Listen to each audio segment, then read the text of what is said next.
Assalamualaikum warahmatullahi wabarakatuh. Saya Silviana Nurul Hidayah. Saya dari Prodi Ekonomi Syariah kelas 6A. Di sini saya akan membuat video materi tentang organisasi dan manajemen koperasi. Yang pertama yaitu pengertian struktur organisasi koperasi. Struktur organisasi koperasi adalah bagaimana pekerjaan dibagi, dikelompokkan, dan dikoordinasikan secara formal. Elemen struktur organisasi koperasi meliputi pengurus, pengawas, pengelola, dan anggota.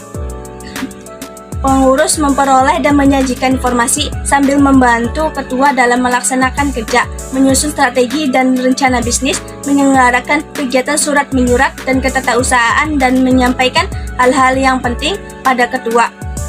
Pengawas melakukan pengawasan terhadap pelaksanaan kebijakan dan pengelolaan koperasi, membuat laporan tertulis tentang hasil pengawasannya dan merahasiakan hasil pengawasannya terhadap pihak ketiga. Pengelola memelihara harta kekayaan koperasi, melakukan cash of name dan pengisian saldo. Anggota adalah orang-orang yang mengambil bagian dalam koperasi sebagai pemilik dan pengguna serta pemegang hak dan kewajiban. Yang kedua yaitu fungsi jabatan dalam koperasi. Yang pertama yaitu pengurus, membantu ketua dalam melaksanakan kerja, menyusun strategi dan rencana bisnis, menyelenggarakan kegiatan surat menyurat dan ketatausahaan, mencatat tentang kemajuan dan kelemahan yang terjadi pada koperasi, dan menyampaikan hal-hal yang penting pada ketua. Yang kedua yaitu bendahara, merencanakan anggaran belanja dan pendapatan koperasi, memelihara semua harta kekayaan koperasi, melakukan cash of name yang ada di kasir dan pengisian saldo. Yang ketiga yaitu pengawas, melakukan pengawasan terhadap pelaksanaan kebijakan dan pengelolaan koperasi, membuat laporan tertulis tentang hasil pengawasannya dan merahasiakan hasil pengawasannya terhadap pihak ketiga. Yang keempat yaitu manajer.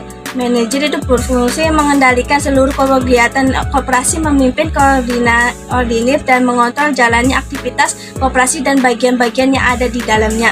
Menerima laporan atas kegiatan yang dikerjakan masing-masing, menandatangani surat penting, mengelola koperasi dan usahanya, mewakili koperasi di dalam dan di luar pengadilan, dan melakukan tindakan dan upaya bagi kepentingan koperasi. Yang kelima yaitu sekretaris, menyelenggarakan rapat anggota, melaporkan keuangan dan bertanggung jawab pelaksanaan tugas, memelihara daftar buku anggota dan pengurus, dan melakukan tindakan dan upaya bagi kepentingan koperasi sesuai tanggung jawabnya dan keputusan rapat anggota.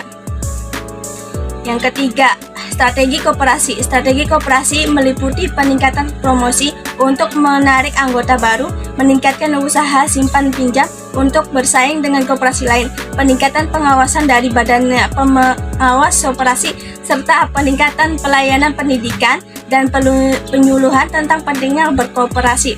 Yang keempat yaitu pengertian manajemen.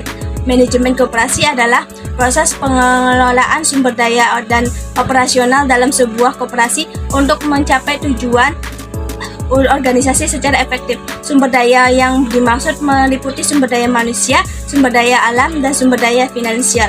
Kesimpulan dari materi ini yaitu struktur organisasi koperasi meliputi pengurus, pengelola, pengawas, dan anggota. Pengurus mengelola dan memberikan informasi dan membantu ketua dalam operasi bisnis. Tim pengawas mengawasi bisnis, mengelola keuangan, dan memastikan keberhasilan bisnis.